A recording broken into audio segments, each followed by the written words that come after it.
नमस्कार दोस्तों, स्वागत है आप सभी का। मैं सौरभ भारती आप सभी का हार्दिक स्वागत करता हूं ऑनलाइन साथी में। दोस्तों, अगर आप भी अभ्यर्थी हैं लैब असिस्टेंट पेपर ज्योग्राफी के, तो दोस्तों ये कक्षा सिर्फ और सिर्फ आपके लिए है। दोस्तों, आज की कक्षा में हम लोग लैब असिस्टेंट के ज्योग्राफी सिलेबस का एक बेसिक टॉपिक है स्थल रूप और उसका विकास, जिसमें भू आकृति विज्ञान आता है, उसकी हम दोस्तों आज बात करेंगे। दोस्तों, अगर आप लैब असिस्टेंट की तैयारी कर रहे हैं तो ये क्लास आपके लिए है। बिकॉज देखिए, लैब असिस्टेंट ज्योग्राफी का सिलेबस आम ज्योग्राफी से थोड़ा अलग है। बहुत ही अच्छे टॉपिक इसमें दे रखे हैं। 66 से अधिक चैप्टर हैं और उसमें 100 से अधिक टॉपिक हैं। दोस्तों, बहुत अच्छा मौका है नौकरी प्राप्त करने का, परंतु तैयारी भी उसी हिसाब से होगी। चिंता मत करिए, मैं आपके साथ हूं। दोस्तों, आज हम जो भी पढ़ेंगे, अगर आपको इसकी पीडीएफ चाहिए तो आप अभी जाइए टेलीग्राम पर, और टेलीग्राम पर हमारा चैनल ऑनलाइन सारथी के नाम से है। आप उस चैनल को अभी सब्सक्राइब कर लीजिए, वहां पर आपको पीडीएफ अवेलेबल हो जाएगी। तो दोस्तों, शुरू करते हैं आज का हमारा जो टॉपिक है स्थल रूप और उसका विकास। बेसिकली दोस्तों, ये स्थल रूप और इसका विकास जो है, इसके लिए एक शब्द आता है भू आकृति विज्ञान। सबसे पहले तो देखो, आपको ये शब्द ही समझना पड़ेगा, भू आकृति विज्ञान। देखिए, इसको इंग्लिश में बोलते हैं जियोमॉर्फोलॉजी। क्या बोलते हैं इसको इंग्लिश में? जियोमॉर्फोलॉजी। पिछले साल के पेपर में कई सारे ऐसे विज्ञान आ गए कि भाई भू आकृति विज्ञान को किस नाम से जाना जाता है, या फिर पृथ्वी विज्ञान किस नाम से जाना जाता है, मौसम विज्ञान किस नाम से जाना जाता है। तो आपको उसकी इंग्लिश टर्म पता होनी चाहिए, है ना। तो भू आकृति विज्ञान है क्या? तो पृथ्वी की सतह पर बनने वाली विभिन्न धरातलीय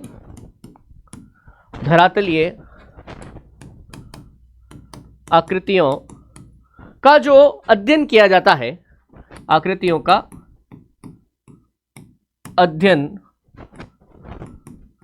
भू आकृति विज्ञान कहलाता है। भू आकृति विज्ञान कहलाता है। जैसे इसके अगर मैं आपको कुछ उदाहरण दूं, है ना, जैसे उदाहरण आप ले सकते हैं पर्वत, पठार, है ना, मैदान, नदियां, डेल्टा, एस्चुरी, है ना, जलोढ़ पंख, जलोढ़ शंकु, बहुत सारी चीजें हो सकती है। ठीक है, ये सब क्या है एक्चुअल में? ये हमें सरफेस पर दिखती है। सरफेस आप समझते हैं ना, सतह पर। सतह के ऊपर जब ये दिखाई देती है ना, तो इसे हम भू आकृति बोलते हैं, है ना। स्थल मंडल पर आपको कई सारी ऐसे वर्टिकल ऊर्ध्वाधर संरचनाएं मिलेगी, कई ऐसी आपको ऐसे फ्लैट, है ना, हॉरिजॉन्टल संरचनाएं मिलेंगी, क्षैतिज संरचनाएं मिलेंगी। ये सभी भू आकृति के अंदर ही आती है। एक्चुअल में इनका निर्माण होता है पृथ्वी की सतह और पृथ्वी के गर्भ में होने वाली गतियों के कारण, है ना। मैं लिख देता हूं यहां पर, इन आकृतियों का निर्माण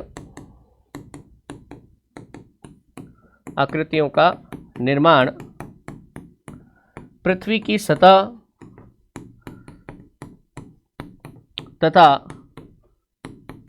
भूगर्भ में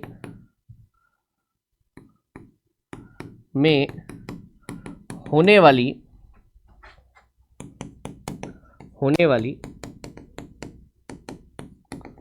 गतियों के कारण होता है। समझ रहे आप? पृथ्वी की सतह पर देखिए आप, पवनों का बहना, पानी का बहना, वर्षा, ये सब पृथ्वी की सतह पर हो रही है। पृथ्वी के भीतर अगर अपन जाएंगे तो भूकंप, ज्वालामुखी, है ना, प्लेटों का टकराना, ये सब घटनाएं हो रही हैं, है ना। तो बेसिकली पृथ्वी की सतह पर ये जो गतियां हो रही हैं, इन गतियों को हम बोलते हैं भू संचरण। क्या बोलते हैं? भू संचरण। तो मैं लिख देता हूं, अगला शब्द हमारे पास क्या आया है? भू संचरण। भू संचरण। अब आपसे पूछ ले कि भाई भू संचरण क्या होता है ना। तो पृथ्वी की सतह पर होने वाले अस्थित्व का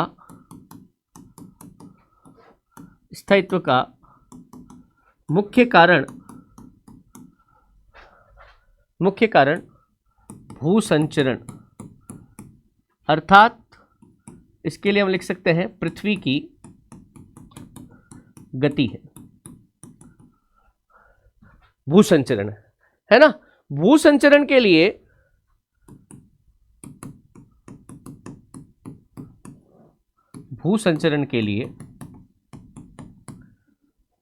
दो प्रकार के बल जिम्मेदार है। भूसंचरण के लिए कितने? दो प्रकार के बल जिम्मेदार है ना। एक होते हैं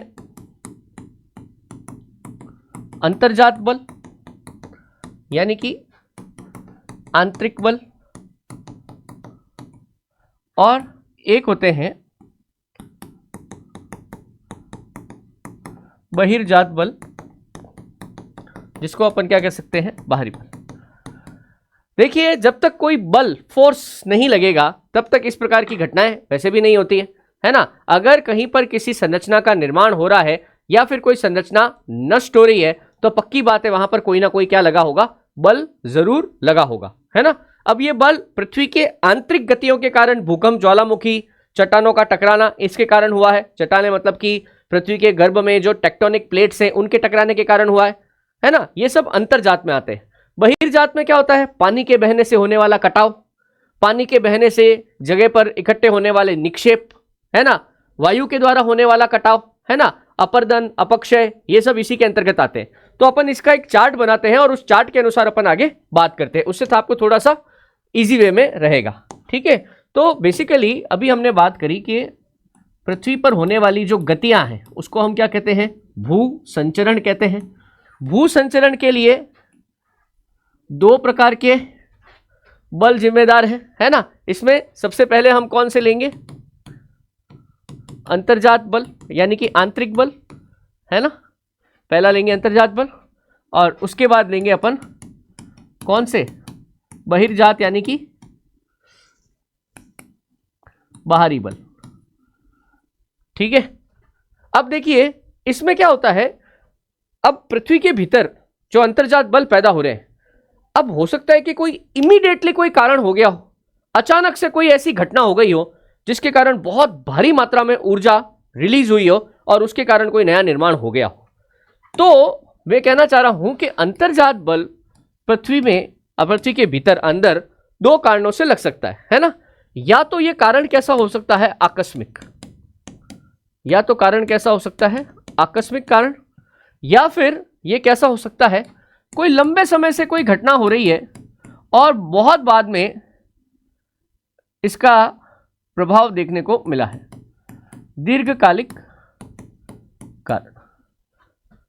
समझ रहे आप? जैसे आकस्मिक कारण में तो क्या आ जाता है, जैसे कि कोई भूकंप हो गया, अचानक से ही होगा। ज्वालामुखी की घटना हो गई, ज्वालामुखी के फटने की घटना हो गई, अचानक से होगी, है ना। जैसे कि कोई पे सुनामी आ गई, सुनामी के कारण भी बहुत बदलाव होते हैं। सुनामी भी भूकंप से ही पैदा होती है वैसे तो, है ना। या फिर कहीं पर भूस्खलन हो गया, लैंडस्लाइड हो गया, लैंडस्लाइड से तो रातों रात शेप बदल जाती है, पहाड़ का पहाड़ नीचे की तरफ आ जाता है, तो ये भी हो सकता है। भूस्खलन भी आकस्मिक कारण है। अब दीर्घकालिक कारणों की अगर बात करें तो दीर्घकालिक कारण के लिए भी दो जिम्मेदार बल है, दो जिम्मेदार बल है जो दीर्घकालिक कारणों में आते हैं। एक है जिसको अपन कहते हैं महादेशक बल। क्या बोलते हैं? महादेशक बल। टेक्निकली क्या होता है, महाद्वीपों और महासागरों के अंदर या तो उनका जो तल है, महाद्वीप और महासागर दोनों की बात हो रही है, उनका जो तल है या तो वो ऊंचा उठता है या फिर वो नीचे बैठता है। तो महाद्वीपों और महासागरों की सतह पर जो काम हो रहा है उसके लिए कौन सा बल जिम्मेदार है? महादेशक बल। और दूसरा क्या होता है, दूसरे का तो नाम से ही स्पष्ट हो जाएगा, पर्वत निर्माणकारी बल। दूसरे तरीके का बल क्या है? पर्वत निर्माणकारी बल, है ना। तो इससे क्या हो जाएगा, आपको समझ आ जाएगा कि पर्वत निर्माण के लिए जिम्मेदार जो बल है उसे पर्वत निर्माणकारी बल कहा जाएगा। इसमें महाद्वीप और महासागर, देखो क्या हो सकता है मैं आपको बताऊं। जैसे इसमें एक चीज तो कौन है, एक तो महाद्वीप है ना। महादेशक बल कहां लगता है? महाद्वीप पे लग सकता है या महासागर के नीचे का जो तला है वहां पे लग सकता है ना। अब देखिए मैंने कहा ना, महाद्वीप और महासागर में जब ये बल लगेगा तो दो ही घटनाएं हो सकती है। या तो क्या हो कि वो जगह जो है अपनी जगह सतह से ऊपर उठ जाए, है ना, ऊपर उठने के लिए अपन इसको कहते हैं उत्थान। क्या कहते हैं? उत्थान। किसके लिए? महाद्वीप के लिए। और महासागर की अगर कोई जमीन ऊपर उठी है तो उसको बोलते हैं निर्गमन। क्या बोलते हैं? निर्गमन। और अगर महाद्वीप की कोई भूमि नीचे चली गई है तो इसको बोलते हैं अवतलन। और महासागर की कोई भूमि नीचे चली गई है तो इसको बोलते हैं निमज्जन। समझ रहे? तो मैं क्या बोल रहा था, महाद्वीपों के अंदर या तो क्या होगा? उत्थान होगा। समझ रहे आप? और महासागर में क्या होगा? ये निर्गमन होगा। दोनों का ही अर्थ है उठना। दूसरी चीज क्या हो सकती है महाद्वीपों के अंदर? अवतलन हो सकता है। अवतलन, है ना? या फिर महासागरों में क्या हो सकता है? निमज्जन हो सकता है। निमज्जन। दोनों का ही अर्थ क्या होता है? बैठना। समझ रहे? बैठना मतलब समझ गए ना, नीचे जाना।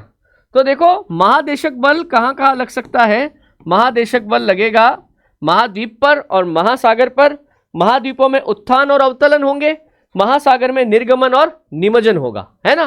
पर्वत निर्माणकारी बल जो है वो भी दो तरह का हो सकता है। या तो संपीड़क बल हो सकता है। संपीड़क बल का अर्थ है एक दूसरे को दबाना। या फिर तनाव मूलक बल हो सकता है, यानी कि एक दूसरे को खींचना। तनाव कब आता है? टेंशन कब आता है? जब आप खींचते हैं। संपीड़न कब होता है? जब आप एक दूसरे को दबाते हैं।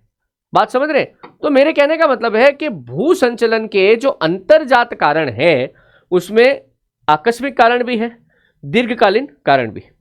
अब बात करते हैं बहिर्जात बल की, है ना? देखो बहिर्जात बल का अर्थ है कि ये मोस्टली ये किसके कारण होगा? ये पानी के कारण होगा। पानी के बहने के कारण। समझ रहे? पानी बहेगा, अपने साथ वो अवसाद बहा कर लाएगा, उसके कारण ये घटना होगी। तो बहिर्जात बल के अंदर आप देखो दो चीजें हो सकती है। अगर जब पृथ्वी की सतह के ऊपर पानी के बहने के कारण चीज होगी, कोई घटना होगी, तो दो तरह की घटनाएं हो सकती हैं। या तो जमीन का कटाव होगा। कटाव समझते ना, पानी बहेगा तो कटाव ही होगा। या फिर जमीन के ऊपर कोई जमाव होगा। जमाव समझते हो आप?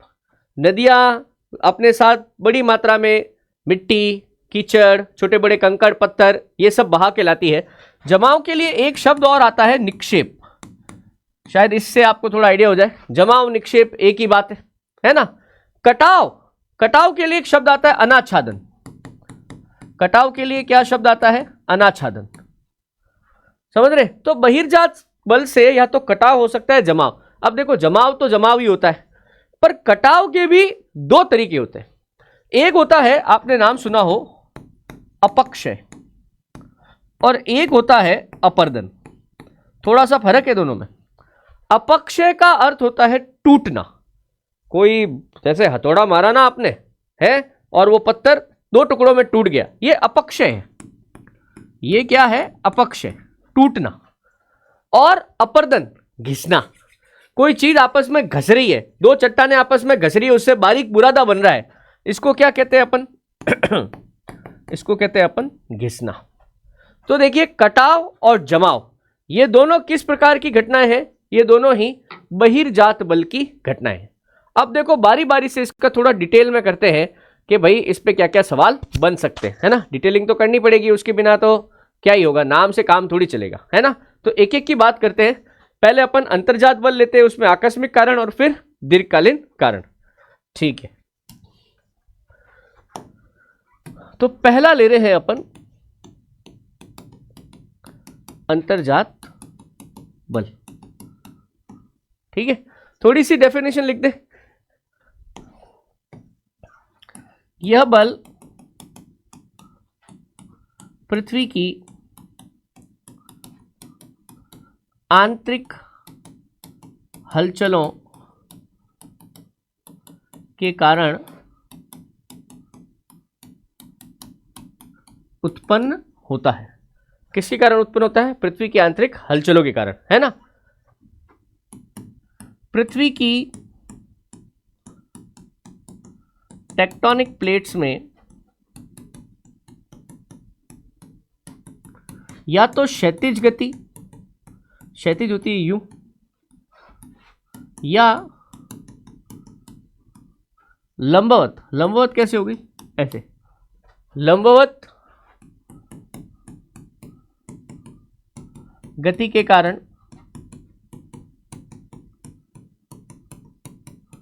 ये उत्पन्न होता है, क्षैतिज या लंबवत गति के कारण उत्पन्न होता है ना।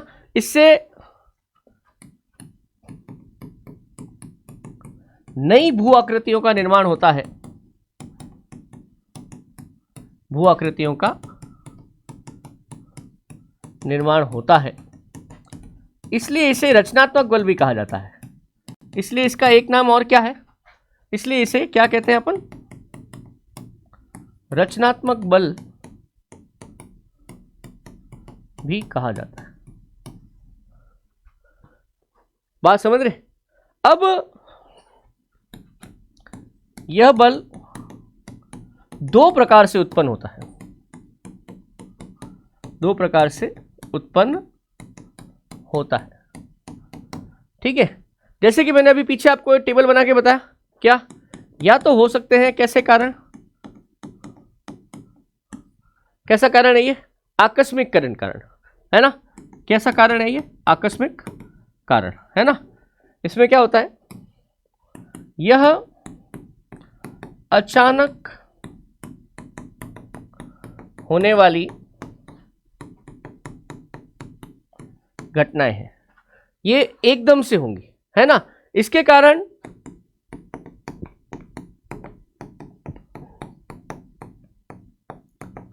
चट्टानों में गति होती है, चट्टानों में गति होती है तथा नई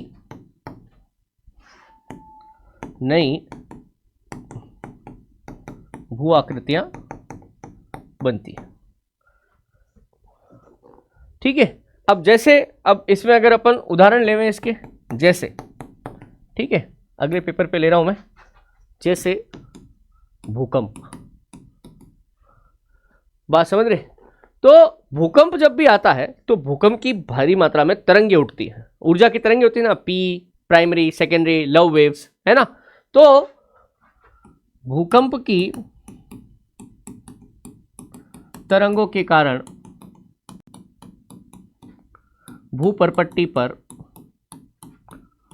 उच्चावाच यानी कि ऊपर नीचे, ऐसे अप एंड डाउन आकृतियां बनती है। भाई भूकंप आएगा, किसी जगह पर गहरा खड्डा हो गया, कहीं पर कोई जमीन ऊपर की तरफ उठ गई है ना, तो ये घटनाएं किसके कारण हो रही है, भूकंप के कारण हो रही है। दूसरा प्रमुख कारण कौन है, ज्वालामुखी है ना। तो ज्वालामुखी के मैग्मा, जब तक पिघली हुई चट्टानें पृथ्वी के अंदर है तो वो क्या है, मैग्मा है, या लावा से अनेक भू आकृतियां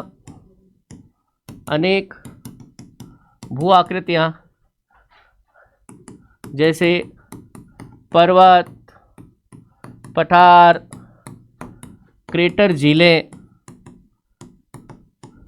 ठीक है, लेपोलिथ, सील, सीट, डाइक है ना, ये सब संरचनाएं किसके कारण बनती है, ज्वालामुखी के कारण ही बनती है ना। तीसरी चीज थी सुनामी। इसके कारण समुद्री तटों पर अक्सर नई आकृतियों का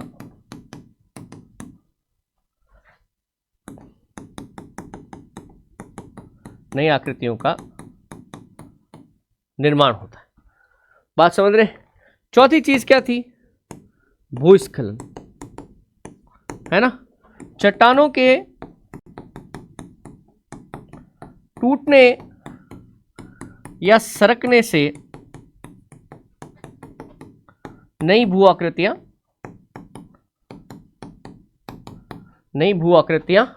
बनती हैं। बात समझे। तो ये सारे कैसे बल थे, अंतर्जात बल थे, परंतु कारण कैसे थे, आकस्मिक कारण, मतलब जो अचानक से हो जाते हैं है ना। दूसरी चीज होती है जिसमें हमने बात करी थी कि दीर्घकालीन कारण। लंबे समय तक इनकी भूमिका बनती रहती है, बनती रहती है, बनती रहती है, और फिर एक दिन आता है कि वो जो ओरिजिनल उसका स्ट्रक्चर था किसी भी संरचना का, वो एकदम से बदल जाता है ना। तो अब अपन बात करते हैं दीर्घकालीन बल की। देखो ये अंतर्जात बल, उसमें कैसा था, आकस्मिक कारण, है ना। अब दूसरा करते हैं अपन, दूसरा करते हैं दीर्घकालिक कारण। दूसरी बात ये करते हैं, है ना। ये बल सामान्यतः कमजोर होता है, अतः इसका परिणाम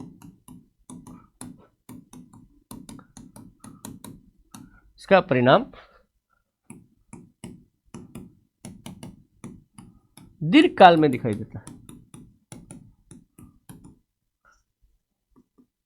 दीर्घकाल में दिखाई देता है। समझ रहे आप। इसके कारण क्या होता है कि पृथ्वी की सतह के ऊपर, सतह होती है ना पृथ्वी की सतह, इसके ऊपर अत्यधिक बदलाव होते हैं, क्योंकि ये भले ही धीरे काम करता है, लॉन्ग टर्म में काम करता है, परंतु ये पृथ्वी की सतह को बहुत जबरदस्त तरीके से चेंज कर सकता है ना। इसलिए इसे पटल विरूपण संचरण भी कहा जाता है ना। यह बल पृथ्वी की सतह में अत्यधिक बदलाव करने में सक्षम है, अत्यधिक बदलाव करने में सक्षम है, इसलिए इसे पटल विरूपण संचलन, पटल विरूपण संचलन मतलब कि जो सतह का भूपरपट्टी है जहां पर हम रहते हैं, उसका जो विरूप है या उसका जो रूप है उसमें भी क्या कर देता है, बदलाव कर देता है, इसलिए इसे पटल विरूपण संचलन कहा जाता है। बात समझ रहे। अब देखिए हमने दीर्घकालीन कारण में दो प्रकार के बलों की बात करी, एक करी महादेश जनक बल, एक करी पर्वत निर्माणकारी बल। ठीक है, तो इसमें अपन पहले वाले कौन सा ले लेते हैं, पहले तो यहां लिख देता हूं मैं। इसमें दो प्रकार के बल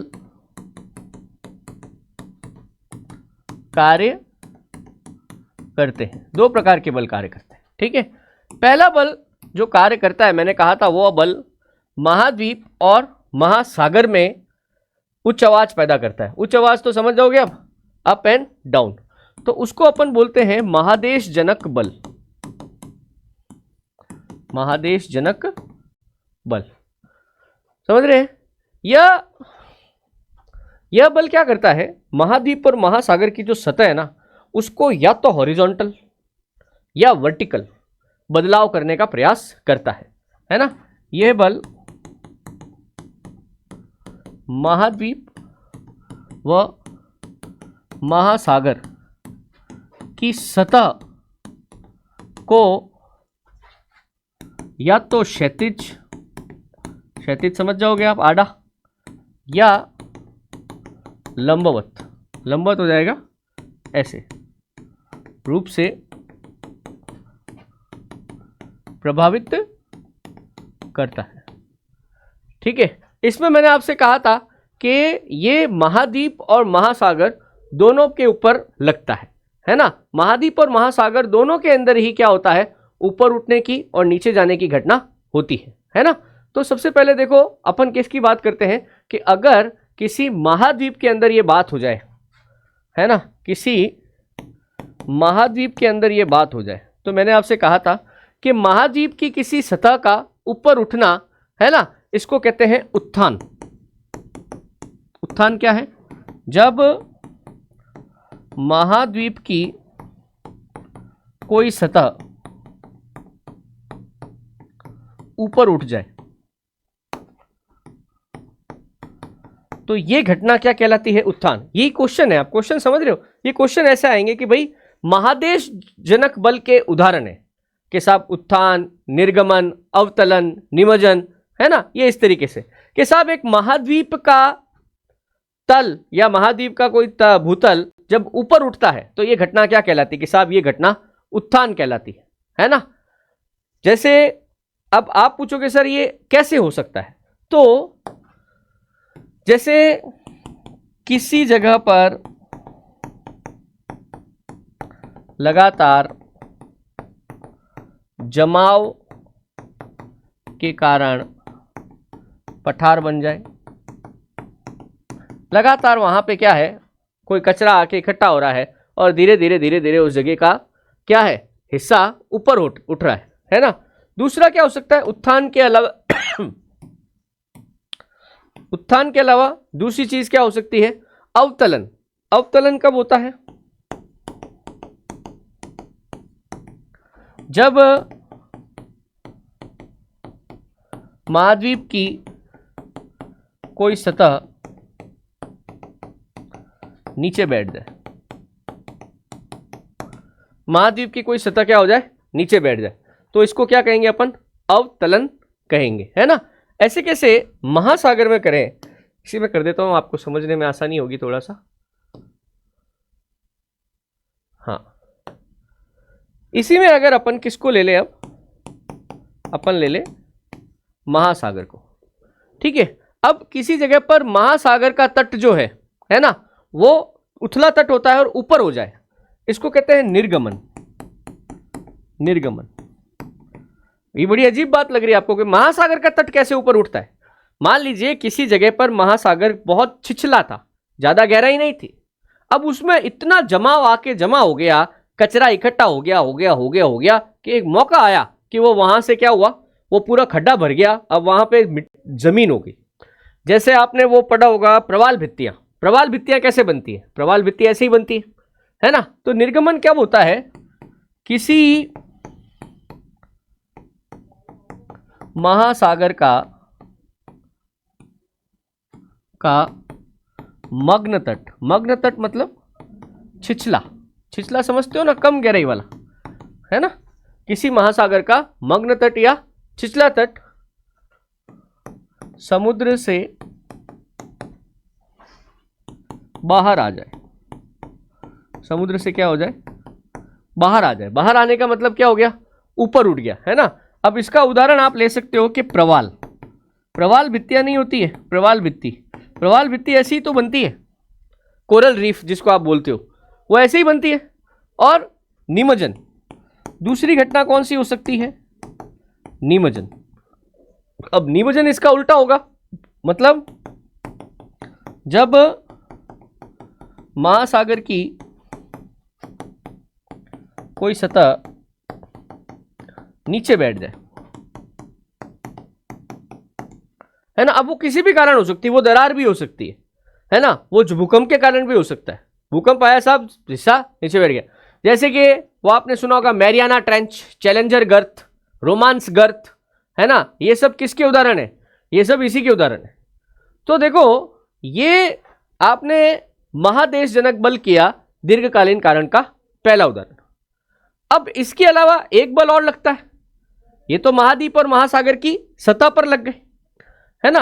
अब सतह अगर बहुत ज्यादा ऊपर उठ जाए तो इसको पर्वत निर्माणकारी बल कहा जाता है ना। पर्वत निर्माणकारी में भी मैंने आपसे कहा था कि दो प्रकार के बल है ना। एक बल जो है वो कैसा है, पर्वत निर्माणकारी में संपीड़न बल है, एक बल कैसा है, तनावकारी बल है ना। तो बेसिकली आप इसमें दो तरह के बलों की बात कर सकते हैं, एक तो पर्वत निर्माणकारी बल है ना, उसमें संपीड़न बल और तनाव मूलक बल, दोनों में कैसे काम होता है बात करते हैं अपन। तो महादेशजनक के बाद हमारा जो दूसरा बल है वो है पर्वत निर्माणकारी बल, ठीक है। पर्वतों का निर्माण सामान्यतः ऐसे ही होता है। तो बेसिकली ये बल लगता कब है, पहली बात तो ये है, तो भूगर्भ में स्थित टेक्टोनिक प्लेट्स में होने वाली गति के कारण ये बल क्या करता है, कार्य करता है ना। इस बल के दो प्रकार हैं, इस बल के दो प्रकार, ठीक है। पहला है इसमें जिसको आप कह सकते हो संपीड़न बल। संपीड़न बल, संपीड़न का अर्थ होता है कंप्रेस।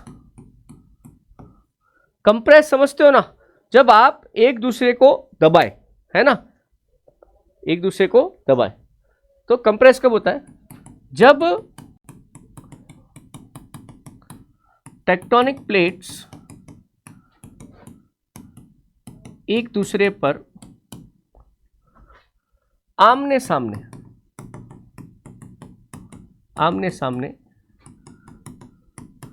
बल लगाती है। आमने सामने एक दूसरे के ऊपर क्या बोलती है, ऐसे हेड ऑन, है ना। भाई हमने पृथ्वी की आंतरिक संरचना में ये बात पढ़ी थी कि पृथ्वी की आंतरिक संरचना में जो मेंटल है, मेंटल का निर्माण 7 बड़ी मेजर और 15 छोटी यानी कि माइनर प्लेटों से, टेक्टोनिक प्लेटों से मिलकर हुआ है ना। तो यहां पर उन्हीं प्लेट्स की बात हो रही है। अब ये सारी की सारी जो प्लेटें हैं ये कहां पर है, ये बिल्कुल मैग्मा के ऊपर तैर रही हैं। पृथ्वी का जो बिल्कुल अंदर का भाग है जिसको अपन कोर कहते हैं, है ना, कोर पर ही क्या हो रहा है, ये सारा का सारा फोर्स लग रहा है ना। कोर में मेंटल की जो प्लेटें हैं वो एकदम ऐसे फ्लोट कर रही हैं, कोर लगातार पृथ्वी के घूर्णन के साथ घूम रहा है। तो कोर का जो मैग्मा है जाके धक्का मारता है इन प्लेटों को, है ना। जैसे आप देखिए हमारी पृथ्वी की सबसे बाहरी परत है भूपर्पट्टी, भूपर्पट्टी के नीचे वाली जो ये परत है ना, यहां पर क्या है, मेंटल। मेंटल जो है ये 7 बड़े और 15 छोटे टुकड़ों से मिलकर बनी, इन्हीं को अपन प्लेट या टेक्टोनिक प्लेट्स बोलते हैं। इसके बिल्कुल बीच में, पृथ्वी के बिल्कुल बीच में एक ठोस बॉल है जिसको अपन बोलते हैं आंतरिक कोर। आंतरिक कोर और मेंटल के बीच में इतनी गर्मी है कि चट्टानें यहां पर पिघल गई हैं। आप समझ रहे हैं, इसको अपन बोलते हैं बाहरी कोर,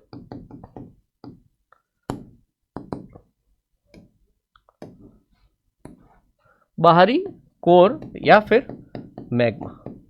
तो बेसिकली हमारी जो बात हो रही है ना कि टेक्टोनिक प्लेटें एक दूसरे के ऊपर टकराती है, तो बेसिकली ये क्या है, आमने सामने दो टेक्टोनिक प्लेटें आमने सामने आकर हेड ऑन कोलिजन करती है, ऐसे, ठीक है। अब देखो जब भी ऐसे हेड ऑन कोलिजन होगा, ये दोनों जोर लगा रही है, पक्की बात है कोई ना कोई एक ऐसे मुड़ेगा, यूं यूं। जैसे आपके पास एक लोहे की रॉड है ना, आप लोहे की रॉड को ऐसे दीवार के ऊपर लगा दो, एक पतली वो सरिया टाइप का आता है ना, उसको ऐसे दीवार पे लगाओ, यूं जोर लगाओ, तो क्या होगा, वो बीच में से मुड़ेगी, वो क्या होगी, बीच में से मुड़ेगी, है ना। तो बेसिकली क्या होता है, जब संपीड़न बल कार्य करता है तो टेक्टोनिक प्लेट में वलन, वलन को इंग्लिश में कहते हैं फोल्ड, उत्पन्न होते हैं, है ना। जैसे क्या होता है, मान लीजिए 2 टेक्टोनिक प्लेट्स हैं, है ना, एक टेक्टोनिक प्लेट मान लेते हैं ये है, ठीक है, और दूसरी टेक्टोनिक प्लेट ये है। अब ये दोनों एक दूसरे के ऊपर बल लगा रही है। अब जिसका घनत्व कम है ना, जिसका घनत्व कम है, मान लेते हैं इसका घनत्व कम है, तो ये तो क्या होगी, बीच में से बैंड हो जाएगी, यूं, ये बैंड हो जाएगी, ये वलन आ गया इसमें। अब ये अगर बैंड हो गई तो इसकी जगह खाली हो जाएगी। अब इसकी जगह लेने के लिए, इसकी जगह लेने के लिए ये लाल वाली जो है, ये दूसरी वाली, इसका घनत्व तो ज़्यादा है। अब ये क्या करेगी, इसके नीचे अपना रास्ता बना लेगी, ऐसे इसके नीचे अपना, जहाँ जहाँ जगह है ये वहाँ वहाँ पे घुस के ऐसे अपना रास्ता बना लेगी। कुल मिला के बहुत लंबे टाइम का एक प्रोसेस है कि ये दोनों प्लेटें एक दूसरे के ऊपर इस तरीके से ओवरलैप हो जाएगी, इस तरीके से, समझ रहे, इस तरीके से ये ओवरलैप हो जाएगी। इन्हीं से बनते हैं, इन्हीं कारणों से हमारे वलित पर्वतों का निर्माण होता है। इस प्रकार से बनने वाले पर्वत वलित पर्वत कहलाते हैं, वलित पर्वत कहलाते हैं। बात समझे? वलित, अब समझे आप इनको वलित क्यों बोलते हैं? जो भाग ऊपर उठ गया है ना, ऊपर उठ गया है ना, वो है अवनति, और जो भाग नीचे चला गया है वो है अभिनति। अभिनति और अवनति। हालांकि इतना कोई पूछता नहीं है, ठीक है, बट आप समझ जाना कि दोनों प्लेटें एक दूसरे पे जोड़ लगाएंगी।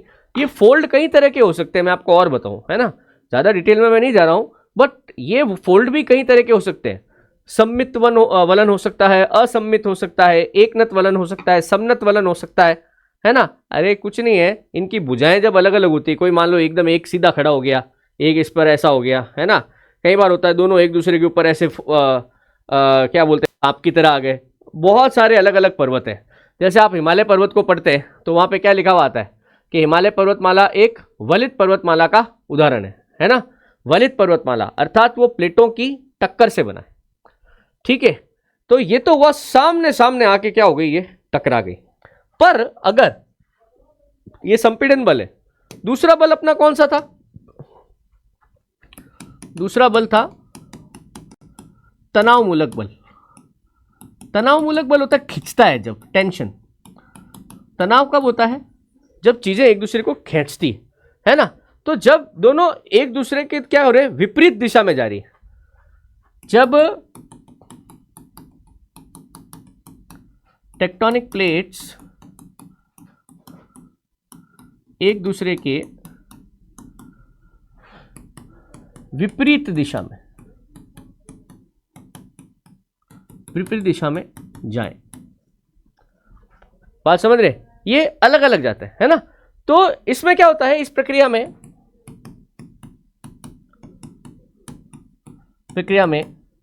पृथ्वी पर दरार घाटी, है ना, रिफ्ट वैली या भ्रंश घाटी, है ना, ये पर्वतों के बीच में जो ये वी आकार की घाटी जो है ना, ये इसके आकार होता है, गर्त होता है ना, भ्रंश घाटी, गर्त आदि का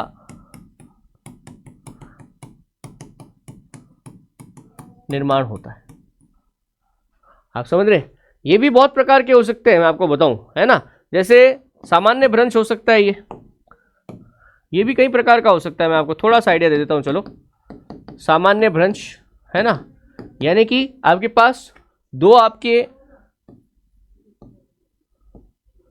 आपकी मान लीजिए ऐसे टेक्टोनिक प्लेट्स थी, है ना, और अब ये दोनों क्या कर रही हैं, अलग अलग डायरेक्शन में जा रही है। एक टेक्टोनिक प्लेट्स यहां पर है, दूसरी टेक्टोनिक प्लेट आप मान लीजिए कि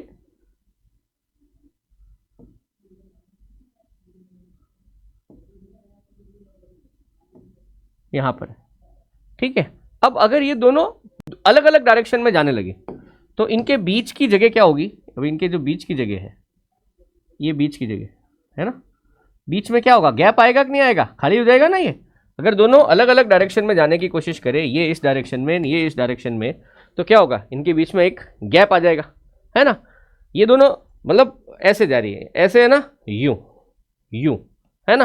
दूसरा हो सकता है व्युत्क्रम भ्रंश हो सकता है यार, व्युत्क्रम, यानी कि दोनों एक दूसरे के अपोजिट डायरेक्शन में जा रही है। अपोजिट डायरेक्शन कैसे होता है? जैसे मान लीजिए ये एक प्लेट है, ठीक है, और ये दूसरी टेक्टोनिक प्लेट है, ठीक है। ये इन दोनों का किनारा है। किनारा मतलब कि जहां पर ये दोनों आपस में एक दूसरे से क्या हो रही है, मिल रही है। तो अब क्या हो रहा है, एक आ रही है इस डायरेक्शन में, एक जा रही है दूसरी डायरेक्शन में, इसको व्युत्क्रम भ्रंश बोलते हैं, ठीक है। फिर एक होता है सोपानी भ्रंश। सोपानी भ्रंश में क्या होता है, एक दूसरे के पैरेलल चलते चलते ये क्या होती हैं, एक दूसरे से आगे चलती रहती है ना, एक दूसरे के समानांतर बनते हैं। तीसरा एक और बता देता हूं मैं आपको, सोपानी भ्रंश भी होता है एक, है ना। क्या होता है सोपानी भ्रंश? इसमें आप देखें तो क्या होता है कि ये एक के बाद एक, जैसे ये एक है, एक आगे इसके नीचे,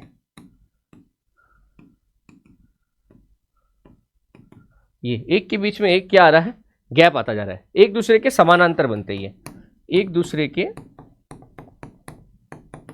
समानांतर भ्रंश बनते। बात समझे? इन भ्रंशों से बहुत सारी आकृतियां बनती है, जैसे कि भ्रंश घाटी बन सकती है, रैंप घाटी बन सकती है ना। अब मैं लिख देता हूं, चलो इतना कर ही दिया है तो एक और चीज बता देते हैं कि इनसे आकृतियां क्या बनती है, भ्रंश जनित आकृतियां। अब भ्रंश तो आप समझ गए, जब ये आगे पीछे मूव करेंगे तो भ्रंश जनित आकृतियां बनेंगी, है ना। जैसे अभी मैंने एक पीछे शब्द लिखा था, क्या शब्द लिखा था, भ्रंश घाटी। भ्रंश घाटी, भ्रंश घाटी को कहते हैं रिफ्ट वैली। क्या बोलते हैं, रिफ्ट वैली। मान लीजिए कि ये कुछ इस तरीके से हो,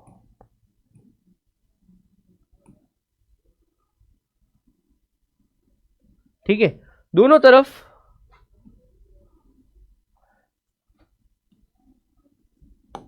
ये आपको पता चल जाएगा। इसको मैं थोड़ा ऐसे बना देता हूं।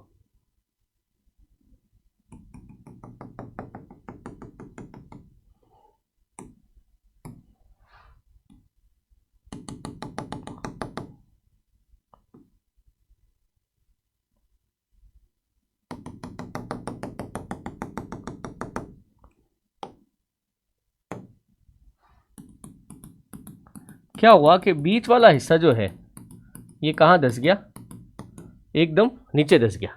तो ये क्या बन गई, एक भ्रंश घाटी बन गई। अर्थात ये जो हिस्सा है ना, ये कहाँ जा रहा है, ये नीचे की तरफ जा रहा है। तो ये क्या बन गई, एक भ्रंश घाटी बन गई, है ना। ऐसे कैसे एक बन सकती है रैंप घाटी। एक होता है, मैंने पीछे शब्द लिखा था, रैंप घाटी। भ्रंश घाटी और रैंप घाटी में क्या फर्क है कि ये ऐसे बनती है। आपका जो ये हिस्सा है ना, जिसमें इसमें तो ऊपर वाला हिस्सा क्या हुआ, नीचे आके गिरा है। इसमें क्या होता है कि आपका जो ये हिस्सा है ना, ये आसपास वाला जो हिस्सा है ये क्या हुआ, ऊपर चला गया। आसपास वाला हिस्सा क्या हुआ, ऊपर चला गया।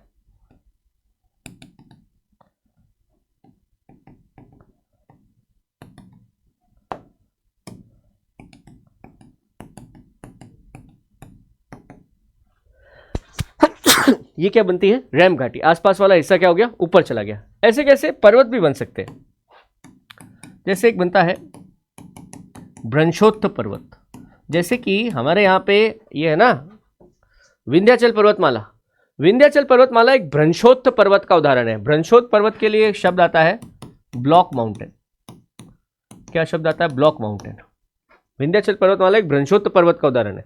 अर्थात आप देखेंगे यहाँ पे क्या है, जैसे आप जिस जमीन पे खड़े हैं, है ना, उस जमीन का एक भाग तो उठ जाए ऊपर, एक भाग तो क्या हो जाए, सीधा ऊपर उठ जाए, और आसपास की जमीन जो है ना, आसपास की जमीन ये क्या हो जाए, नीचे आ जाए, है ना। आसपास की जमीन क्या हो जाए, नीचे आ जाए। ठीक है, तो ये क्या है, भ्रंशोत्थ पर्वत। आसपास की जमीन नीचे आ जाए, है ना। इसका उदाहरण है, जैसा कि मैंने बताया अभी, विंध्याचल, सतपुड़ा, ये सब इसी के उदाहरण है। ठीक है, अगर उल्टा हो जाए, उल्टा, तो उसको बोलते हैं हॉर्स्ट पर्वत। क्या बोलते हैं, हॉर्स्ट पर्वत। हॉर्स्ट पर्वत में क्या होता है कि इसमें तो जमीन नीचे गई है, इसमें क्या होगा कि आसपास से जमीन क्या होगी, ऊपर उठ जाएगी। जैसे आपका जो मेन ऊपर उठने वाला भाग है,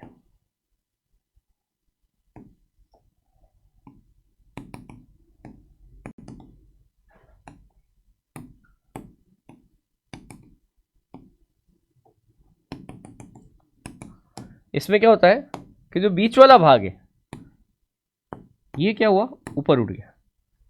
इससे क्या बनता है, हॉर्स्ट पर्वत। इसका उदाहरण क्या है, इसका उदाहरण है वास्तेज पर्वत। अपने यहाँ तो नहीं है वास्तेज पर्वत। कहाँ पर है वास्तेज पर्वत, जर्मनी में। कहाँ पर, जर्मनी। तो दोस्तों ये भ्रंश जनित आकृतियां हैं। अब बात समझ में आई आपको कि उसका उदाहरण कैसे बनेगा, है। इसके सबके उदाहरण बनेंगे आपके इस पर्टिकुलर बल के ऊपर कि तनाव मूलक बल इससे क्या बनता है ना। तनाव मूलक बल का उदाहरण है ये भ्रंश घाटी, रैंप घाटी, भ्रंशोत्थ पर्वत, हॉर्स्ट पर्वत, ये सब इसके उदाहरण है ना।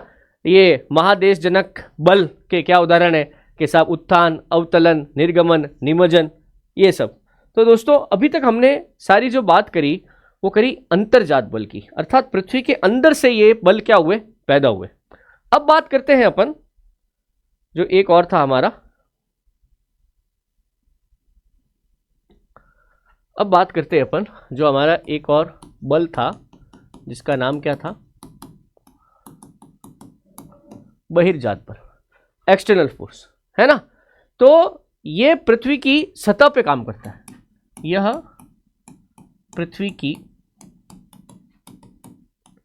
सतह पर कार्य करता है, ठीक है। इसके कारण क्या है, प्रमुख कारक, देखो वैसे तो बहुत सारे कारण हो सकते हैं, जैसे पृथ्वी का घूर्णन भी इसका एक कारण है, पृथ्वी का घूर्णन, पृथ्वी का गुरुत्वाकर्षण इसका एक कारण है, गुरुत्वाकर्षण, समझ रहे आप।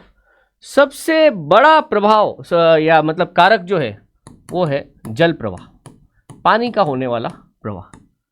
जल प्रवाह है तो वायु प्रवाह भी है, वायु प्रवाह भी होता है, या फिर वर्षा, आंधी, है ना, ये भी बहुत प्रभाव डालते हैं, धूप वगैरह भी बहुत प्रभाव डालते हैं।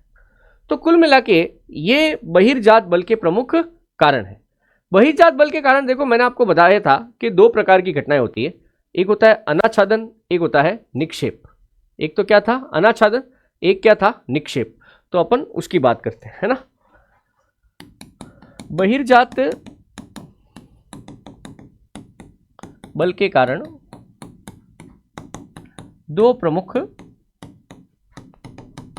घटनाएं होती हैं, ठीक है। पहली घटना क्या थी, अनाच्छादन, पहली घटना है अनाच्छादन, बात समझ रहे। अनाच्छादन का अर्थ है कि जब अगर असमतल धरातल का समतलीकरण हो जाए। आपने एक बात नोट करी, जो भी चीज असमतल है ना, जैसे बहुत नुकीले पत्थर होते हैं, नुकीले पत्थर होते हैं ना, ये किसी नदी में पड़े हैं जिनके ऊपर से लगातार पानी बह रहा है, घस घस के ये क्या हो जाएंगे, एकदम मुलायम हो जाएंगे, है ना। तो ये प्रक्रिया बेसिकली अनाच्छादन की प्रक्रिया कहलाती है, जब या तो टूटकर या घसकर ये सतह के बिल्कुल क्या हो जाते हैं, समांतर हो जाते हैं, समतल हो जाते हैं, तो इसे क्या कहा जाता है, अनाच्छादन कहा जाता है ना। यह दो प्रकार से होता है, कितने प्रकार से होता है, दो प्रकार से होता है। पहला प्रकार है अपक्षय, पहला प्रकार क्या है, अपक्षय, अर्थात इसमें क्या होता है, चट्टानों का छोटे छोटे टुकड़ों में टूटना, चट्टानों का छोटे छोटे टुकड़ों में टूटना। देखो लगातार आने वाली बारिश, बहता हुआ जल, पवनों, ये किसी प्रकार का दबाव, है ना, चट्टानों के भीतर कहीं पर पानी ने घुसने का रास्ता बना लिया हो, है ना, या फिर चट्टानों के अंदर कोई रासायनिक प्रक्रिया हो जाए, वो क्या बोलते हैं उसको, सल्फेट बन जाए, कार्बोनेट बन जाए, है ना, या फिर चट्टानों के भीतर ऐसे छोटे छोटे सुराखों से क्या जा रहा है, पानी जा रहा है, लगातार पानी जा रहा है, पानी भी कभी ना कभी चट्टान को फाड़ देगा। या फिर किसी जगह पर आप देखिए ना, चट्टानों के नीचे जानवरों ने बिल बना लिए, पूरी जमीन को नीचे से खोखला कर दिया है, कभी ना कभी ये चट्टान क्या होगी, नीचे गिरेगी, और नीचे गिरते ही क्या होगा, वो टुकड़ों में टूट जाएगी। दूसरा क्या हो सकता है, अपर्दन हो सकता है। अपर्दन कब होता है, घसना, है ना, जब खंडित चट्टानें, जो चट्टानें टूट चुकी हैं, एक दूसरे से टकराती हैं या एक से दूसरे स्थान पर स्थानांतरित होती है। जब खंडित चट्टानों के और छोटे टुकड़े होते हैं,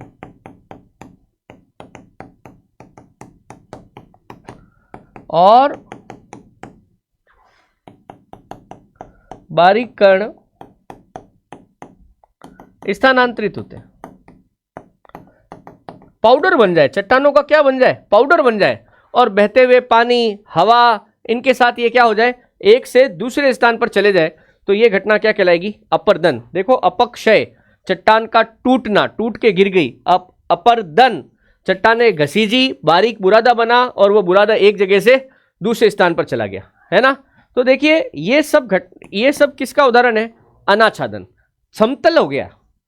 दूसरा क्या होता है, निक्षेपण। जब लाल आके किसी जगह पे क्या होंगी, चीजें इकट्ठी होंगी, और एक लंबे समय बाद क्या होगा, वहां पे वो चीजें इकट्ठी होने के कारण कुछ ना कुछ अलग प्रकार की आकृति बन जाएगी। तो अनाच्छादन।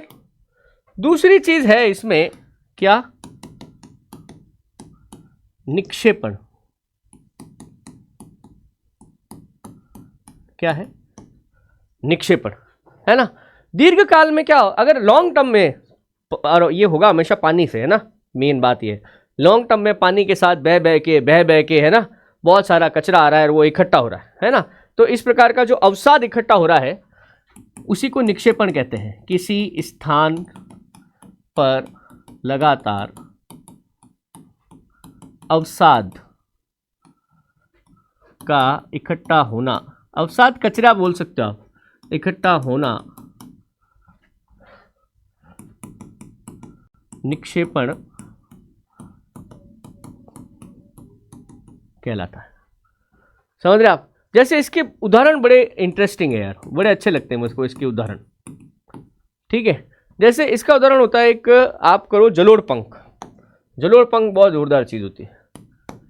जलोढ़ पंख क्या होता है, जैसे कि कोई नदियां अक्सर ऐसे पहाड़ों के बीच में से आती है, ठीक है। अब जैसे ही कोई नदी पहाड़ों के बीच में से निकले, है ना, और निकलते ही, पहाड़ों के बीच में से निकलते ही क्या होगा, थोड़ा मैदान आ जाएगा और नदी का पानी क्या हो जाएगा, फैल जाएगा। तो ये घटना क्या कहलाएगी, जलोढ़ पंख कहलाएगी, है ना। जब पर्वतों से निकलने के बाद नदी जो कचरा बहाकर लाई है उसको ऐसे फैला दे, यूं एकदम पंख की तरह फैला दे। अभी एक फोटो बताऊंगा मैं आपको, समझ में आ जाएगा, वो जलोढ़ पंख होता है।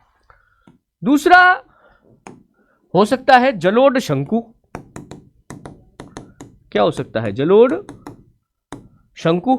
जलोढ़ शंकु कब बनता है कि नदियां बहती हुई समुद्र की तरफ जाए, नदियां बहती हुई कहां जाए, समुद्र की तरफ जाए, और समुद्र में जब नदी पहुंची है तो क्या हो जाए, अलग अलग शाखाओं में नदी बढ़ जाए, और सारी शाखाएं कहां जाए, नदी की तरफ जाए, है ना। सब शाखाएं कहां जा रही है, नदी की तरफ जा रही है। तो यह घटना क्या कहलाती है, जलोढ़ शंकु कहलाती है। पर जलोढ़ शंकु से ही बनता है क्या, डेल्टा। अगर यह नदी जो समुद्र की तरफ जा रही है ना, अब ये क्या करे, ये अपने बीच में आने वाली जमीन को काट दे, है ना। जैसे यहां से आया, ये आ गया इनके बीच में,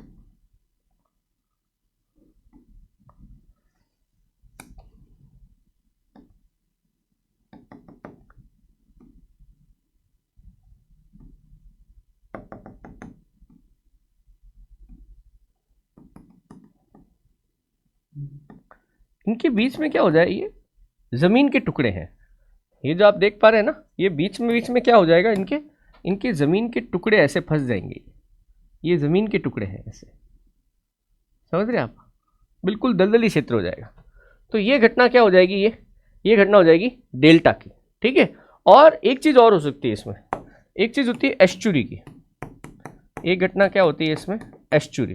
इसको ज्वार नदमुख भी बोलते हैं, ज्वार नदमुख। एक्चुअल में नदी जब समुद्र की तरफ जाती है ना, दो बातें कर सकती है, या तो नदी सीधी जाके समुद्र में गिरे, या फिर वो नदी जो है समुद्र में गिरने से पहले ये अनेक छोटी छोटी शाखाओं में बढ़ जाए। अगर जो नदी सीधी जाके समुद्र में गिर रही है तो जहां पर गिरेगी वहां पर एक गहरा खड्डा बन जाएगा, समझ रहे आप। अगर नदियां सीधी जाके समुद्र में गिरती हैं तो समुद्रों में क्या बना लेती है, गहरा खड्डा बना लेती है। जैसे नर्मदा और ताप्ती, भारत की वे नदियाँ जो एस्चुरी बनाती है ना, तो वो नर्मदा और ताप्ती, ठीक है। इसके अलावा और भी बहुत सारी चीज़ें बनती है यार, गोखुर झीलें बन सकती हैं, है ना, नदियों के विसर्प बन सकते हैं, खादर, बांगर, ये जो मिट्टी है ये सब किसके उदाहरण है, ये निक्षेप के उदाहरण है ना। इसमें आप बहुत सारी चीज़ें और भी ले सकते हैं। इसमें मैं आपको जलोढ़ पंख जरूर बता देता हूँ क्योंकि ये नई चीज़ है, ये थोड़ा आपको अच्छा लगेगा, है ना।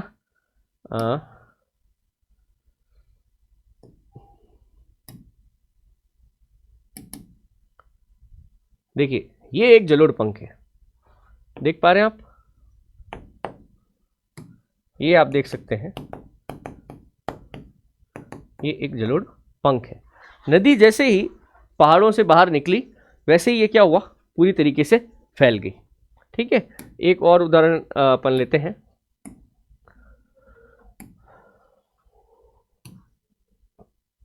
ये देखिए आप, ये डेल्टा है ना, ये है डेल्टा, और ये भी बताया था मैंने आपको शंकु, है ना, ये है जलोढ़ शंकु। डेल्टा में देखो आप क्या हुआ, जमीन ही कट गई, छोटी छोटी जमीन के टुकड़े बन गए। इसमें जमीन के टुकड़े नहीं है, इसमें पूरी की पूरी कहाँ जाके गिर रही है नदी, समुद्र में जाके गिर रही है, ठीक है। अलग अलग शाखाओं में जारी है पर जा रही है वहीं पर। और एक मैंने आपको जो बताया एस्चुरी वाला, वो भी मैं बता देता हूँ आपको। ये देखिए आप, इसमें क्या हो रहा है, डेल्टा में नदी समुद्र की तरफ जा रही है, अनेक छोटी छोटी शाखाओं में विभाजित हो रही है, ये डेल्टा है। बट अगर नदी सीधी जाके समुद्र में गिर जाए तो ये क्या है, एस्चुरी, ठीक है। और एक और चीज होती है इसमें, है ना, एक होती है इसमें गोखुर झील, ऑक्सबो झील, गोखुर झील। एक्चुअल में क्या होता है, पृथ्वी के घूर्णन के कारण है ना, नदियां हमेशा घुमावदार चलती हैं, ऐसे यूं नदियां क्या चलती है, ऐसे घुमावदार चलती है, यूं नदियां यूं घूम घूम के चलती है, ठीक है। ये नदियां कुछ ऐसे चलती है। अब कई बार क्या होता है कि ये घुमाव इतना पास आ जाता है, ये नदी का मान लीजिए कोई घुमाव है, ये नदी जा रही है ऐसे,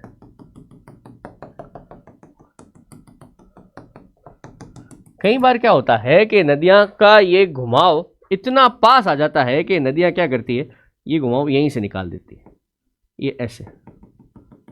अब ये नदी का नया रास्ता बन जाता है, समझ रहे आप, ये क्या बन जाता है, नदी का नया रास्ता बन जाता है। और ये वाला जो हिस्सा है नदी का, ये कट जाता है, जो कि कभी पहले नदी का ही भाग हुआ करता था, अब वो क्या हो जाता है, नदी से कट जाता है और ये नदी ऐसे सीधी निकल जाती है, डायरेक्ट निकल जाती है। तो इसको बोलते हैं अपन क्या, गोखुर झील, ऑक्सबो झील। ओके तो दोस्तों ये है स्थल आकृतियां, इतना सब कुछ पढ़ना पड़ेगा, है ना। ये मैंने क्वेश्चंस भी बताया आपको, कौन सी चीज़ें कैसे बनती है, आपको आराम से नोट्स बनाने चाहिए। इसके नोट्स बनाए बिना काम नहीं होगा, ये सिलेबस ऐसा है कि आपको बहुत अच्छे से नोट्स बनाने पड़ेंगे। टाइम आपके पास खूब है ना, तो बढ़िया नोट्स बनाओ, है ना। नोट्स के लिए जो मैंने लिखा है ये अवेलेबल करवा दूंगा मैं आपको, टेलीग्राम चैनल डाउनलोड करना पड़ेगा ऑनलाइन सारथी का, और वहाँ पे जाके आप इस PDF को लीजिए, नोट्स बनाइए, एंजॉय करिए। सिलेबस में देख लेना, आपके सिलेबस के शुरुआत में ही ये चैप्टर है, इसीलिए मैंने चैप्टर लिया है। जनरली ये पढ़ाते नहीं हैं लोग, है ना, पढ़ना पड़ेगा आपको।